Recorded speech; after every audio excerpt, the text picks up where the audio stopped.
Do you feel like you're very busy, but with all the wrong things?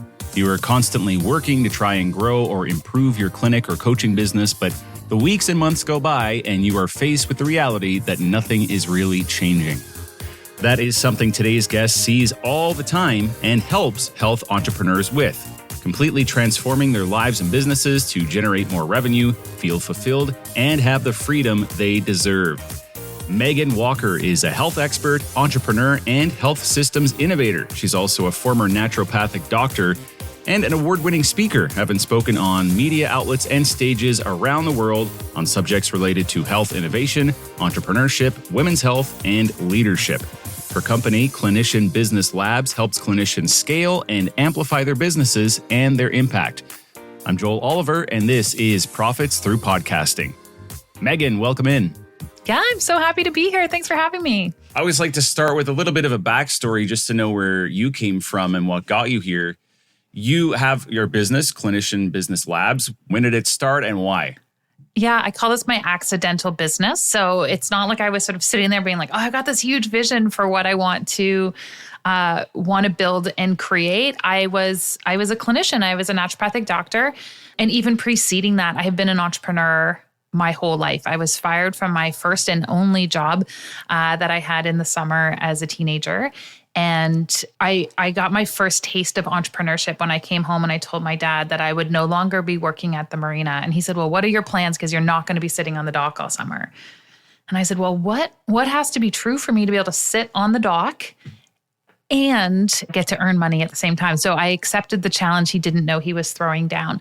And I looked out at the lake and I saw these little cottages on the islands and I had a little tin boat and I went, I'm going to make leaflets and I'm going to offer to be the cleaning lady to the people on the islands. I can see how people on the mainland might be able to find someone in town, but if you're on an island and you work so hard and you finally get up on the weekend, wouldn't it be nice if your cottage was clean? So within 2 weeks, I had a full roster of clients.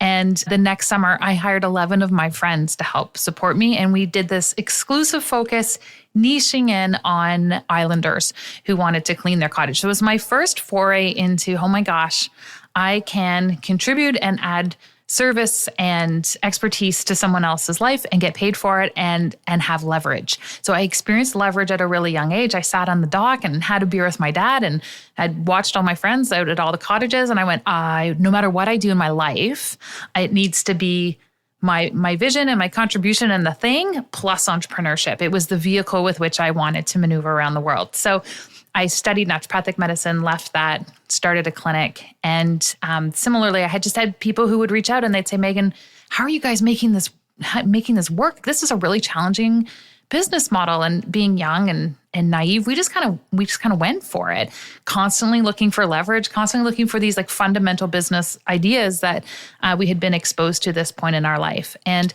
enough people kept reaching out, wanting to like pick our brain or go to lunch or for coffee, that we started this like monthly Zoom call.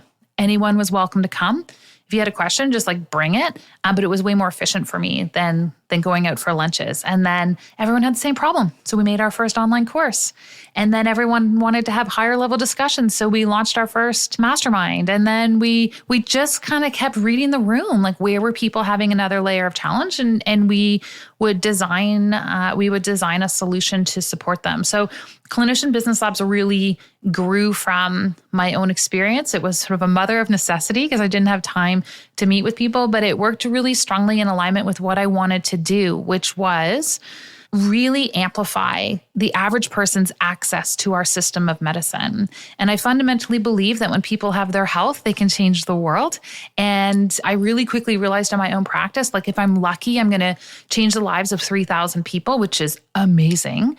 But if I have like a 20-year career span, a 25-year career span, how do I get millions of people to have access to our systems of medicine? Like this was the problem I really wanted to solve. So Clinician Business Labs became a gateway for me to be able to work with more practitioners, help them create more sustainable practices so that everybody was reaching more people. Love it. And yeah, that's one of the greatest things about the time that we're living in these days and the way we can get content out there is it's so much more accessible. That's really what I love about this space as well. Like there's so much information. There's so many people that are empowered to go share it. And then in turn, so many lives that are improved by it. So it's great to hear that you're motivated by that as well. And I was curious too on the timeline, because I know you had founded and sold your first business by 21. Was that the cleaning company or which was that? Yeah, we grew this really significant roster of clients, and I realized that that was super valuable. So I kind of just put the word out that I was going to sell it, and I was able to, which paid for me to be able to go to naturopathic school. So it was like my first micro experience in selling a business, which also once you start to taste that flavor of ice cream, that too becomes something that you want to be able to strive towards again. Absolutely. Yeah. Once you get that taste for entrepreneurship, if it's something that you jive with and you like, it's hard to ever, as you kind of explained, leave that or want to do anything else other than work for yourself. And so I'm curious as well, what kind of led you to the naturopathic doctor field, having that taste of entrepreneurship? Like, what did you envision there, or why were you drawn to learn about that? Yeah, well, when I was in high school, there was like two things I was dead set on becoming. I had narrowed it down. I either wanted to be a fighter pilot or a litigator, which are basically, if you could pick two opposite professions from naturopathic medicine, those might rank at the top of the list. And then I had my own health issue when I was in high school, and I went to see a naturopathic doctor. And he asked me, which to this day is probably one of the most intelligent questions anybody ever asked me. I had seen all sorts of different doctors. And he said to me, "Tell me about how your body has always and historically responded to stress." And I don't know what my answer was, and it isn't nearly as important as the quality of the question. But what the question did for me is realize, oh my gosh, like how smart is this to go completely upstream, not just be focused on the symptoms and like whack-a-mole, get rid of all of these pieces, but actually address the root cause of the problem. And I became really fascinated, although I didn't have the language to describe it then, I became really fascinated with how that kind of question could solve problems in complex systems. I got really interested in complex systems. And so I'd always had sort of naturopathic medicine as something I was aware of. I studied biology and ecology and like biology in itself is addressing complex systems. I got super fascinated in that.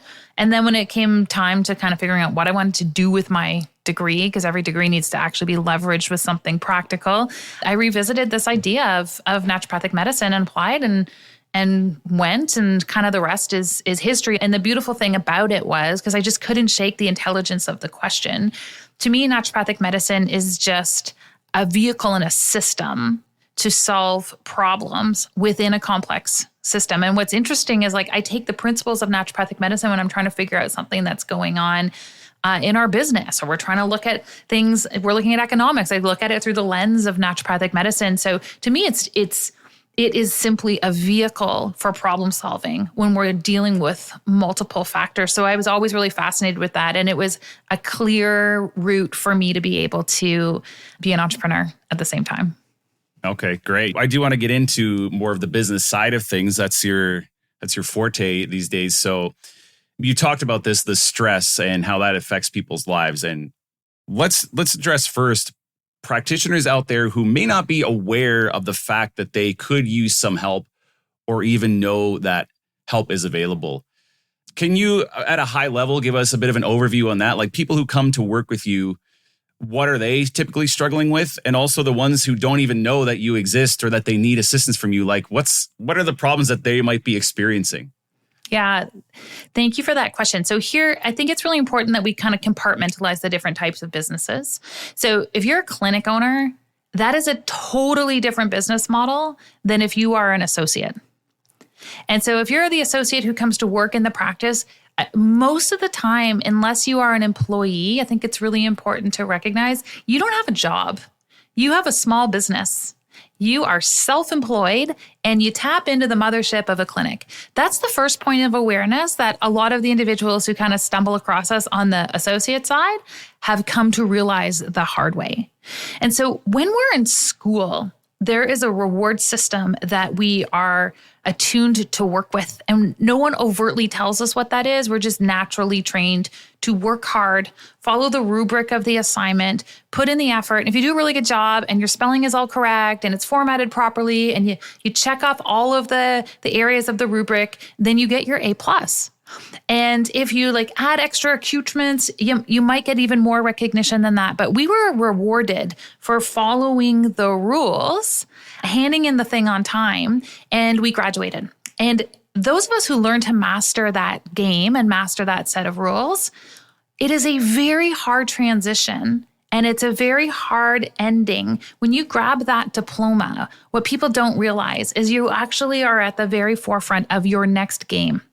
And the way that you play the second game, the game of entrepreneurship, is an entirely different reward system than what you did in school. And so before we even talk about a clinic model, for anybody who's come through schooling where your success is predicated on how well you can follow the rubric or how effectively you can complete a multiple choice exam, it is a very hard training transition to go to play this new game where the reward system is on your ability to drive value to other people and cultivate demand. It has very little to do with how well you follow the rules, and it has very little to do with how hard you work. And there's an extreme state of disappointment that manifests for people when they're like, I'm working so hard to try to bring people in. I don't understand why none of it's working. Because no one handed you the new rule sheet, which said you need to drive value to people, and the ultimate milestone you're trying to hit first is demand. And the way that you earned your marks in the previous game actually have nothing to do with how we play this game here. And so once we start to shift that lens, people kind of open up with all of these different aha moments. But it's really hard to be successful playing this new game when you keep trying to draw on the skills that you develop playing game number one. So that's kind of the first like milestone piece where people come to us. They're super frustrated, but they're really frustrated because they've been playing with the wrong rule book in terms of how they are successful. So we see that with both clinic owners and with associates. The difference with clinic owners is they carry way more risk. So associates can get frustrated that they don't have a really great split in their clinic, or they're not earning a little bit more. They don't have as much control. But I think one of the things that's really important to recognize, again, in the context of this new game we're playing, is that the economy and the economics of this game favor the people who hold the greatest degree of risk. And clinic owners just have more skin in the game. They've got the overhead, they've got the brand, they are the face of the brand. They have overhead regardless of whether or not you see patient. Like a clinic owner who offers you a split has offered you the most low-risk way of deploying what you have learned in school. It's actually the sweetest deal around. But the things and the pressure points that a clinic owner has and how a clinic owner starts to make money and create leverage is, again, different than how an associate will do it. So once we get into this new playing field, individuals realize that once they start to understand that the reward system is a little bit different, even if they don't have the words to describe it, they quickly realize that they actually need a rule book in order to navigate this. In order to be successful, they have to start to understand some of the principles that will enable them to achieve first stability and then growth in this world. So we have programming that help associates build leverage into their practice, fill their practice. So our first milestone we're trying to create for them is demand, because demand opens up options for you in your career. And then for the clinic owners, we typically have 5 parameters that we are looking for. But again, we first have to hit that milestone of demand in order to be able to open up some of those options for them. So it's all about enabling them to see and handing them the new rules to the game, and then refining the skills that enable them to be successful on this side of the diploma stage. Yeah, we see that frustration a lot, especially in this industry where people who got into health and wellness, whatever field they got into specifically, they love to help people. They want to change lives. And then they're faced with this, I have to figure out this business, or I have to do marketing, or I have to figure out how to make all this work. I don't want to do that. And plus, I'm working so hard at it, and it doesn't seem to work. Like you're saying, the rules, they don't understand even what to do. And it becomes very frustrating. Yeah, it is. It's incredibly frustrating. And once you figure it out, like I say to people, it's such a blessing. You get to not only earn an income in this lifetime, good for you, but you get to do it while transforming people's lives. Like I can't actually think of a more blessed career.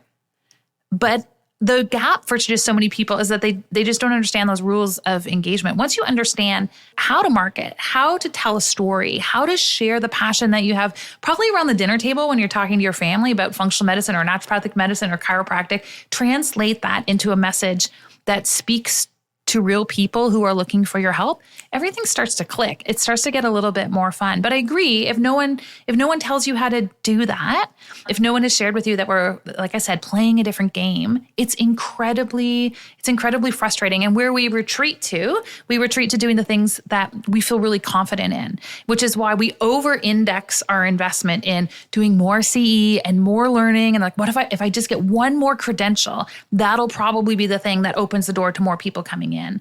But it's not stacking more credentials over here. It's just learning to play the game over here. Mm-hmm. Yeah. Okay. So I think a good framework to touch on briefly would be it's 3 programs that you've got, right? We have a variety of different programs. We kind of have some 2 different entry points, both for clinic owners and for practitioners or associates. Okay. Well, if you're open to this, the first one that I kind of noted was the Club 44, because specifically one thing that stood out here was the busy work that you already mentioned. And then that's in, say, the course description for practitioners who are like, they're doing a lot of busy work, but nothing's really going on. And that's a trap we can get stuck in, is like, I'm doing all this stuff, and you can even regress to, well, that thing seems too challenging. Let me just, like you said, I'll go watch some more videos or learn some more. I'm doing something. So you feel busy, but it's not actually making a difference. So you could just speak a bit on that and kind of where that program helps with this. Yeah. So Club 44 is what we call a marketing club and mastermind experience. It's super accessible from a financial perspective, and it actually sits behind our core signature program for associates, which is called the Fill My Practice Accelerator. Mm-hmm. So if we back up, where everyone's worried about what do I market, and or how do I market? And I want to stop them and go, wait a second, what are you marketing? And they go, what do you mean when you're marketing? I'm a naturopathic doctor, I'm an acupuncturist or functional medicine doc, I'm a chiropractor, like as if that is the thing they sell. And I say, well, okay, so you're a naturopathic doctor. What do you sell them? Well, I have a 2-hour intake or a 1-hour appointment or a 30-minute appointment. And I was like, well, no wonder it's hard to market that. Because the average consumer has absolutely no idea how to take this ingredient, which is 30 minutes of your time, and turn it into a transformational experience in their life. So if we back up, part of the reason the marketing is you're having such a hard time with the marketing is because we actually don't have an offer.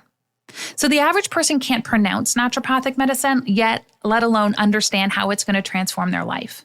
So what we do in the Fill My Practice Accelerator is we take care of 2 components that are really essential to move forward.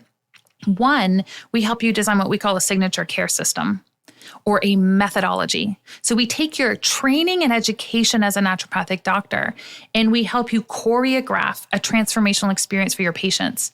This works regardless of whether you work in a jurisdiction where you can package things out, or you work in a jurisdiction like I did in Ontario that is highly regulated, where you have to pay every time you go. When I speak the language of transformation, I can then address the logistics of how you pay. So many people let the logistics determine what it is that they're selling. I don't sell you 30 minutes of my time. I sell you access points to my strategic ability to move you from here to here. And so I worked with entrepreneurs in my practice, and they were like, what happens when I work with you? And I said, I take you from a place where you always feel behind the 8 ball to a place where you feel like your brain and body is available to you at a moment's notice. I give you the unfair advantage in the room. And they're like, sign me up. I'm like, how does that work? Then I can get into the logistics. So what I'm selling is an outcome. What I'm speaking to is an outcome. Now suddenly people can understand the power of naturopathic medicine, and we choreograph that experience. Some of the appointments might be 15 minutes, they might be 30. The time is completely irrelevant. So when we move somebody from selling their strategy to selling their time, it's infinitely more valuable to their business for a number of different reasons. One, strategy is just more expensive than selling your time is. Number 2, when someone's engaged in working with you towards a strategic outcome, they stick around with you longer. In the North American market, in a cash-based practice where all you do is sell your time, the average naturopathic doctor maintains a client for 4 visits before they lose them on average. When we move to having a strategic system of care, we see them for 12 plus visits. The key point here is not the economics. The key point here is you get better patient outcomes.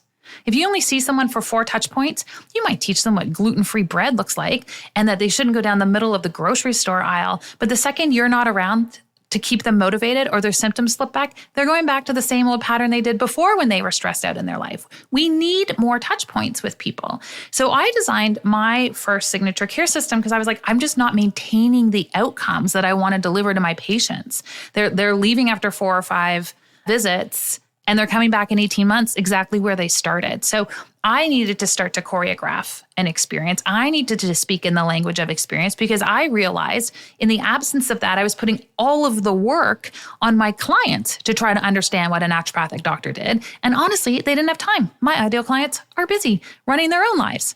So the first thing we do inside the Fill My Practice Accelerator is we help you design your own signature care system. The second thing that we do is we help create what we call a conversion event or an automated marketing system. This is actually step 2 of how we address marketing with people. But what this does is we help you design a signature talk that can be used as an evergreen webinar, that can be used as a live webinar. It is a tool to move people off of social media platforms, off of podcasts, off of YouTube, off of the live talk you gave at the health food store, and into your world. And the training is there to shrink the sales cycle. So once we have people with something they can sell, a signature care system, then we help them create this conversion event that shortens the sales cycle. Then we invite them to join us in Club 44, where we can talk about their whole marketing system. But we get the 2 biggest asset pieces done and out of the way. We hand them all the tech, we hand them all the funnels, we hand all of those things to them pre-done so they can walk into Club 44 with like all the ingredients now to do the little things, to tweak the funnel. So that's where we sit with associates. When we're working with clinic owners, we help clinic owners optimize their business. We move their associates into the Fill My Practice Accelerator so that their associates have a lens towards retention. And then we help train their front desk admin so that they are able to speak to this transformational care model so that they know how to protect the owner's time. Like, we train their front desk team to support you as an entrepreneurial clinic owner, which is entirely different than how normal front desk people are trained, for example, coming out of like medical assistant school. So we've really tried to make sure that as we are training both the clinic owner and the associate, we're helping to support and address their main pain points. We're adding more leverage. We're helping them to achieve demand. And ultimately, we're getting better patient outcomes and reaching more people. Right. And that's really what it comes down to, is those outcomes. We want to see that, right? The data that you backed all this up with was fascinating because it's so easy to fall into that. Just, okay, here's a 60-minute appointment. No one even really knows what that could do for them if they're not shown an outcome, right? Their life could be changed. Right. We're so immersed in it that we think everyone knows what a naturopathic doctor would. Everyone, once you know I'm a naturopath, you should know exactly how I'll change your life. People have no clue. No clue. It's like saying, do you understand how valuable an accountant is and all of the things they could do? We have no idea the way that they could help preserve wealth or maximize your returns. We're just like, accounting, that sounds so interesting, right? We don't even dig in. So there's just, I think one of the biggest mistakes that we make, one of the, like something we just need to kind of unlock and teach people is that your credentials are a vehicle in which you can deploy care, but they aren't necessarily that transformational system themselves. And it is way too much to assume the average consumer knows exactly how you can support them in terms of transforming their lives. It's a really big missing part of the conversation. Yeah, a great example too is just how you described your business and what you do. When we contrasted, imagine if you just came here and said, I do 60-minute business consults versus everything that you've said true. So far. How are we supposed to know? Hey, it's Joel jumping in for 15 seconds. If you are ready to take your podcast to the next level and save time so you can focus on your business while generating more leads and revenue through podcasting, book your podcast vitality call with me today at eastcoaststudio.com. You'll find the link in the show notes. Now back to the episode. Something I'd like to just touch on a little bit more is, I know you're a big proponent, obviously, of focusing your time on what's most important. Could you just tell us a little about that, like in terms of teams and systems, because it can get very challenging if you're not good at delegating or you don't even know where to start. Can you speak a bit about that? Yeah, well, I'll kind of switch my lens on this will maybe turn a little bit more to the clinic owners from this perspective. So the first thing I'll address is that effectively delegating is a leadership skill. And if you don't learn how to delegate effectively, you're going to hit that ceiling of complexity in your life or in your business. And most of us learn to delegate the very first time from a place of desperation where we realize we're like, I just can't take it anymore. I can't do all the things for everybody all the time. So we usually kind of hit that. We usually hit that wall. And I remember the first time that I hit that wall, I had this rule for myself when I saw patients on Wednesdays and I saw them for 12 hours. I wouldn't go home until I was done their files. And one night I was sitting in my office in downtown Toronto at 11:30 at night, and I still had 2 more files to finish up. And I stopped and I printed off a diet diary. And the kind I give to my patients. And I went and got it off the big printer and I sat down and I said to myself, listen, here's what's going to happen. You're going to write down everything you do for the next week, everything from charting to seeing patients to dropping your kids off to doing the laundry, like every task you do in your day, I want you to start to itemize it like it was a diet diary. And 2 colors are going to fill the page. Yellow are things actually anybody could do. And pink are the things with a very high standard only you can do. And at that point, when I finished that up and I said, if you have more than 12 hours on here of other stuff, hire an assistant, like figure out what the numbers are, but you have to hire an assistant. You'll never grow. I looked at that sheet. I had over 28 hours that week where I did stuff that I did not need to be doing. And so that was the first time where I went, okay, wait a second. You are either going to die trying or you're never going to grow unless you bring somebody else in. So that was the very first time that I did that. And I used that triage sheet as a way to start to define what I wanted that role to look like. But it required, one, that I had an understanding of what I needed to hang on to and what could be passed off to somebody else. And to do that effectively, I had to relinquish any remaining perfectionism that I was hanging on to. And I have come to label perfectionism as just a sophisticated form of procrastination. And we use it to not have to necessarily step in the ring. So relinquishing your perfectionistic standards across every element of your life is also a leadership skill. And it's going to be a prerequisite to moving to that next level. But a resource that I found really effective and helpful in doing this and understanding the numbers and knowing how much you can afford to spend on this is the book Buy Back Your Time by Dan Martell. It's excellent. He'll give you your buyback equation and he'll just hammer into you that you have to hand these pieces off. And most of your life, frankly, could be handed off so that you are only doing the things that are driving revenue into your business. Absolutely. Yeah, it's a great book. Dan's wife is actually a client of ours, Renee. So she's I don't really just know the him. Sweetest. But, yeah. You know her? Okay. Yeah, I know her really well. She's great. Great.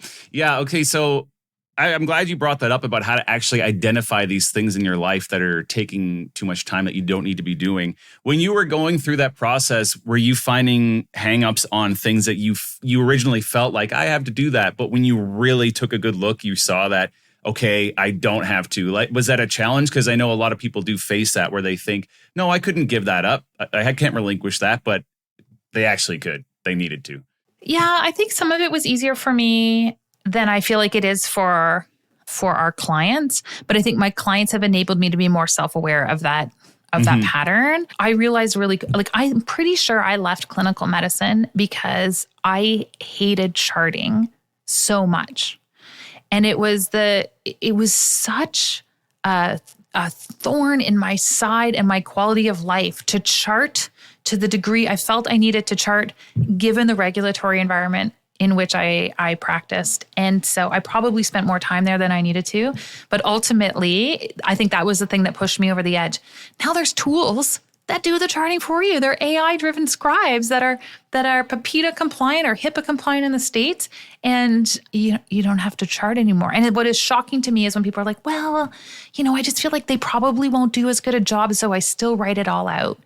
And I have those versions of my own life where I'm like, I still coach in that thing because if I don't show up, people aren't going to come. And I'm really starting to realize that mindset is what has and keeps me playing small in certain areas of my life. That should be an area where you're constantly pushing that frontier. It's a personal state of self-awareness that allows me to recognize when I'm caught in it. But we have things we do in our lives and in our businesses that we hang on to way too long because it's satisfying some kind of emotional need. I hung on to folding my kids' laundry way too long because it somehow made me feel like a better mother for them. And when I handed that off, and we have a house manager and she's amazing. When I handed that off to her and she took care of all the laundry and all the pieces, I actually had more time to hang out with my kids. Right. I wasn't like locked in the laundry room watching Netflix on my phone. I was like off hanging out with them. So I was like, man, there are things that I still do. And now I'm just constantly pruning that because they're satisfying some sort of emotional need, or I'm procrastinating from stepping into the ring in another area. So this is kind of one of those conversations that once you hear this, it's going to be hard to unhear this, but there's probably things that you are hanging on to because you are scared about what you are going to do, or you're going to have to do, or the ring you're going to have to step into if you're not busy doing this thing that actually you've moved so far beyond. So this is the sign. You've got to let go of some of those things. You have to untether yourself from those tasks. Right. It's so important to acknowledge that fact, and the idea of always being aware and assessing what you're doing with your time. Because there was an example I heard you give, and you're talking about, say, getting in the best shape of your life one year, but then doing the exact same thing and just hoping for different results. Like, it just doesn't make any sense, but that's kind of where a lot of us will fall. Like, you know, you got to really assess and figure out, okay, that's not going to get me any different results anymore. What can I change here? Yeah. And I feel like I confront that all the time. So when we have certain areas and certain metrics in our own business, we're like, this hasn't grown. Like, what are we doing? And sometimes we double down. And I'll say to my team, and I really say to myself, if I'm doubling down on something, it's either because I've been faking the effort before, or I'm avoiding what I perceive to be harder or more strategic work, or a bigger investment that I want to avoid. Like, if you haven't gone pro in that particular area, like, level up, but just grinding harder at something that's not actually showing any strong outcome is definitely a red flag. And I have those red flags for myself all the time. Mm-hmm. Okay, so one of the things you mentioned early on was when you were younger, you had an appointment with a naturopath. What was the question exactly again about the stress in your life? It was, how has your body always and historically responded to stress? Okay, so you can tell me whether or not this ties in here, but I know you're very passionate about helping health professionals find purpose. And you say that that's one of the most important things that can be done to manage stress and promote longevity. Can you talk about how that all ties in? Like, how is that the case? How do you apply that to people? And how does that tie back to that stress question? Yeah, purpose is really interesting. And it was an area that I started to focus a lot on inside my practice. So I almost exclusively worked with high performers. So executives, I had a number of politicians in my roster of patients, and entrepreneurs. And I got super fascinated with those individuals. And, sometimes I got outliers to that. But those categories of people, by and large, one of the things they had in common is they had a very strong sense of purpose in what they did. And I didn't overtly ask about it. I was just aware of it. They would just share that piece. They were so passionate about this thing they were doing in the world, regardless of what it was. It served a really compelling purpose in their life. Then I started to see a cohort of patients I had acquired through referrals or other networks who were not necessarily, as I'm not meaning to generalize, but were not necessarily as dialed in terms of their work was like their thing in the world. And I started to get really fascinated around what would trip them up. I got really fascinated with the women who were working really hard and who played tennis and had community and all the things, and then their kids left and they like fell off a cliff emotionally. There was nothing we could do to bring them back. They maybe even still had great relationships with their kids. And I started to dig into this, and what I started to appreciate what the nuance here was how we ascribe a sense of purpose in our own lives. And I use the example of sort of perimenopausal empty nesters because this was probably the most obvious manifestation that I would see, certainly inside my clinical practice, where people ascribed their purpose in the world to raising their kids. And it was a really fascinating piece when their kids moved out, as they should, because that's the evolution. And even if they cognitively knew that was great, they really did feel lost. And so it was seeing a number of these clients where I really sort of delved into the research around purpose and the sense of purpose. And in fact, even the decision to look into understanding more about what your purpose is satisfies the same physiological response. And the physiological response and the physiological cascade is that when we are actually working in alignment with a sense of purpose, we actually see blunted cortisol levels in the body. So even if it's hard work, even if the work is really stressful, we actually see a different hormonal profile as a result of the work that an individual is doing. And then when we delve deeper into the work, what we found is that when people are working in alignment with a sense of purpose, regardless, again, of those stress levels, we saw decreased incidence of heart attacks. We saw decreased incidence of cancer. We saw increased recovery with neurological conditions. We saw decreased levels of depression and anxiety. It was fascinating, like across the board in almost every chronic disease marker, we saw reduced numbers when an individual was taking action in their life in alignment with purpose. And so what started for me as a really clear conversation inside my clinical practice for just the nature of individuals who I was working with was something that I was able to just bring a lot of awareness to the work that I'm doing in my life. This isn't about, oh, let's build this really big online platform so everyone can make a lot of money. It's really stressful if that was the lens and motivation. If this is, what if we can distribute these incredibly powerful systems of medicine to 100 million people around the world? Well, now I'm like super dug in and working in alignment with that mission. It doesn't feel as stressful. It doesn't feel like this constant grind because I'm connecting to that other piece. So on a sort of more esoteric level, when we're working with our clients, we kind of have to pull them back there. When you are working in alignment with your purpose, you're a little bit braver. You're kind of willing to pick up the phone and do your Instagram live and talk about things. And you are willing to step outside your comfort zone because it's about something larger than you. So as much as we will talk tactically with our clients about what it is that they can do to, increase their leads or drive more demand, I'm also really interested in like reconnecting them with why they're in this room in the first place. Because that really is a catalyst for us to do more powerful versions of our work. Right. Yeah, it's so interesting to hear how that ties into this entrepreneurship side and life in general, rather. But that's one of the great things I like about naturopathic medicine, for example, just because even when I go to a naturopath, I'm kind of thinking like, what supplements are you going to recommend versus, we think of a traditional doctor as more like what drug are you going to prescribe. But then there's these things like you should go for a walk and you should be connected with your purpose. And you can back that up with data. Try this first. And, exactly. Take that seriously. It's really powerful. Like I don't know, this wasn't a badge of honor by any stretch, but it just inadvertently happened. The number of clients I had who eventually made the decision to leave the job that they were in, the golden handcuffs, as it were, because once you saw that like, oh gosh, I am completely working maybe towards someone else's purpose, but like we are no longer working in alignment with the things that light my soul on fire. And you are one of the privileged few who has the insight or the awareness or the experiences that enabled you to see that for yourself. It is very hard to get up every day and go and do a job that is not congruent with that piece. But at the same time, this is why I say to practitioners, I work so hard to unlock their blocks related to money and get them to do brave things, because it is a true privilege in this earthly existence to get to earn an income and transform people's lives. Like there are so many people who would give everything up for that opportunity, but those two pieces in alignment, the earning and the contributing, are what enable this to cascade and grow. The two have to coexist together. But for practitioners listening, when you can't reconcile that, you've been handed this huge gift, like do the work to get these two pieces working in unity towards you, because your capacity to impact and transform people's lives is really unlimited. Right. And I can see that possibility of, say, falling off the wagon, even if it's, say, a job you enjoy. You're doing, like we're talking about, you own a clinic and you're really helping people, but you're not making that connection. You can forget why you're there.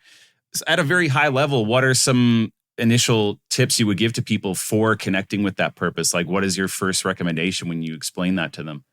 Yeah, when we talk about purpose, we talk about it in a confluence of a few different areas. And there's really good writings on these pieces. Like the Japanese talk about ikigai and the confluence of a few of these pieces. But the first thing is just start to inventory and index things you love to do and things that just feel inherently easy to you. So do you love being out in nature? Do you love public speaking? Do you love just sitting and holding space with people?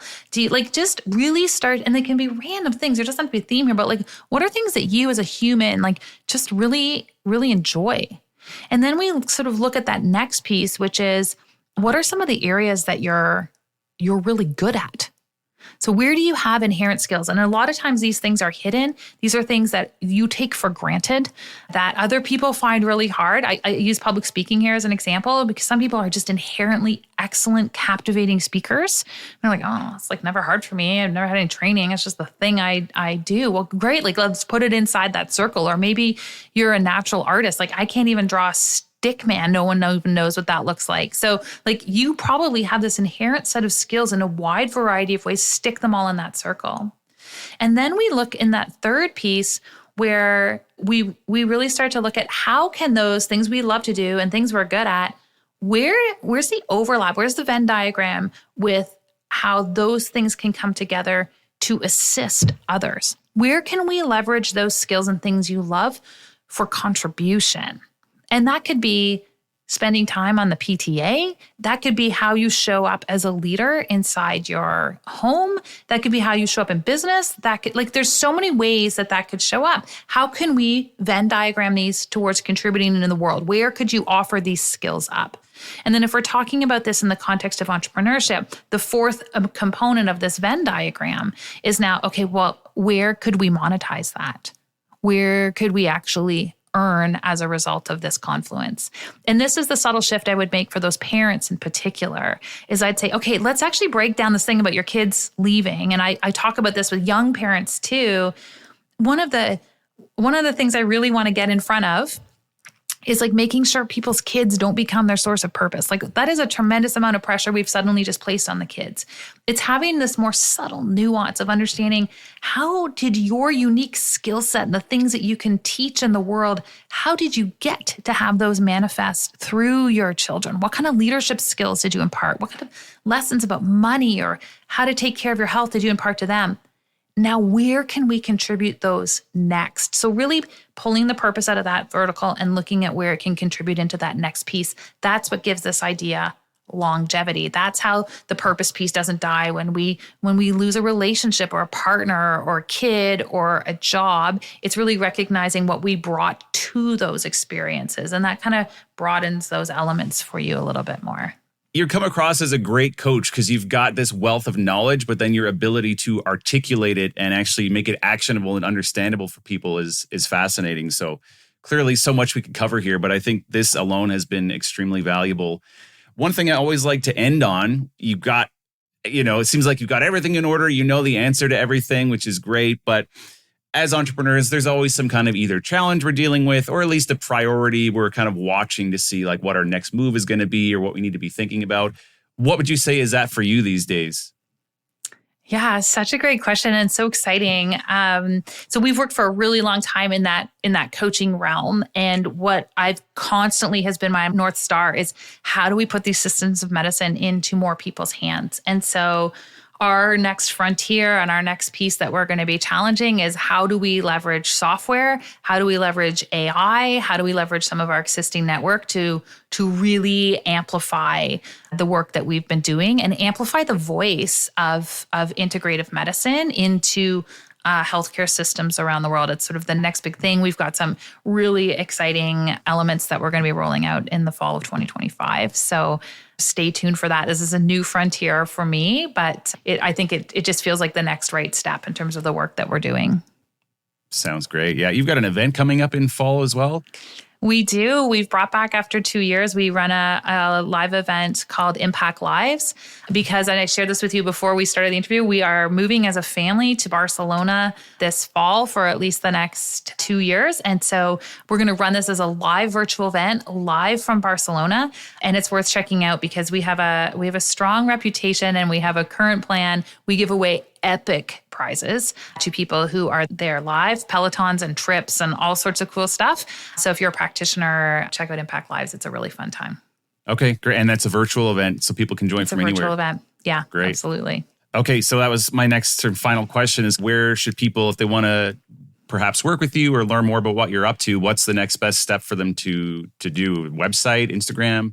Yeah, you can always check us out at clinicianbusinesslabs.com, but you can pretty much guarantee that I'll be in my DMs on a daily basis. So if you have a question or you want to learn more, head on over to my Instagram, which is just Dr. Meghan Walker. And if you DM me the word growth, we'll share a little bit more about what we're up to. Excellent. Okay, I'll put all those links in the show notes as well. Meghan, thanks so much for your time. This was great. Such a pleasure. It was great being here. Thank you. Join us again next time on Profits Through Podcasting for more insights on how to turn your health-focused podcast into a lead and revenue generation machine for your business. Are you ready to let a team of professionals handle your entire podcast production workflow? East Coast Studio can help you elevate your podcast to the higher quality standards required for credibility in the health and wellness space. Plus, give you the guidance and support needed to podcast consistently, growing your impact and your sales. Visit eastcoaststudio.com to learn more.